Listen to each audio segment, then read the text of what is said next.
Russia and France are currently at a critical juncture due to France's repeated challenges to Russia. Amidst a verbal dispute over the possible deployment of French troops in Ukraine, Russia has issued a stern warning to French President Emmanuel Macron and his military. This is the most direct threat yet in the ongoing exchange between the two nations. Russians stand on Macron's plans to send French boots on Ukrainian land to fight Putin's army has always met ire from Kremlin's official spokesperson, but mostly in a way of rejection of this idea. But this time, the warning is direct and lethal. Russian Foreign Ministry has made it clear that if French troops enter Ukraine, they won't be safe from Russian military action.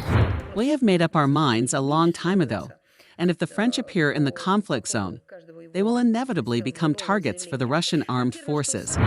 Maria Zakharov also criticized Macron and his comments regarding the possibility of sending Western troops to Ukraine, if requested, calling them irresponsible and provocative rhetoric.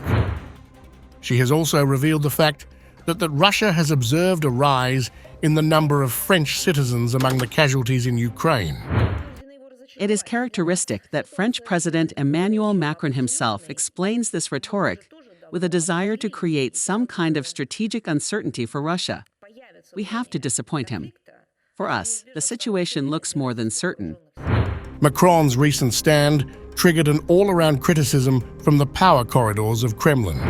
Dmitry Peskov, Kremlin's spokesman, has labeled Macron's comment as a very important and very dangerous statement. He emphasized that Macron's remarks regarding potential direct French engagement in the conflict represent a very dangerous trend. Peskov stated, "This is a direct escalation of tensions around the Ukrainian conflict, which potentially may threaten European security, the entire European security architecture." Russia-Ukraine conflict has been going on for 3 years now, and France and Ukraine have strong ties, extending beyond diplomacy to include advanced military aid. And President Macron of France has openly criticized Vladimir Putin and expressed his belief that Russia's attack on Ukraine poses an existential threat to Europe, which is not sufficiently armed to defend itself. We must be clear about the fact that our Europe today is mortal. It can die. It can die, and that depends solely on our choices. But these choices are to be taken now, because it's today that the question of peace, war on our continent, and our ability to ensure our security or not is at stake. France has staunchly supported Ukraine in its fight against Russia, with Macron frequently at odds with other Western leaders as he insists on Europe's unwavering support for the country, regardless of the cost. Macron's recent statements have not gone down well with Russia. In an interview with The Economist, Macron first said that sending troops to Ukraine should not be ruled out because they are facing someone who is not ruling anything out in Russia. In another instance, the French president caused concern among European leaders by suggesting that the deployment of Western troops into Ukraine to bolster its defenses should not be dismissed. This has now drawn attention from Russia as well.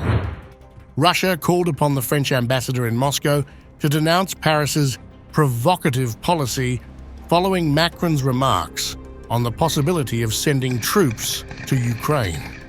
Although the deployment of French troops in the Ukrainian war zone has not yet been confirmed, warnings are already looming. What is to be noted here is that the tensions between Russia and NATO have already significantly heightened after the Russia-Ukraine conflict erupted, or what Moscow term a special military operation. The alliance countries have provided much of the military aid that Kyiv is using to fight Russia. In response, Russia has sought help from China, Iran, and North Korea, according to the US. As Russia increases battlefield pressure on depleted Ukrainian forces and appears poised to launch a major offensive, the antagonism has intensified. Russian Defense Minister Sergei Shoigu claimed Friday that Russian troops had captured more than 500 square kilometers, 200 square miles, of territory from Ukrainian forces since the start of the year. The promised support from Western allies to help Ukraine fend off the Kremlin's forces has faced delays due to political disagreements in the United States and a lack of manufacturing capacity in Europe. This has provided an opportunity for the better-equipped Russian army to make advances, especially along the front line in eastern Ukraine. Ukraine and its Western partners are racing against the clock to deploy new military aid, particularly a fresh batch of US support in the coming weeks to prevent Russia from seizing more ground. The immediate concern is to keep the strategically important eastern hilltop city of Chasiv Yar out of Russian hands. Capturing the city would allow Russia to target other key cities deeper inside the Donetsk region and disrupt important Ukrainian supply lines.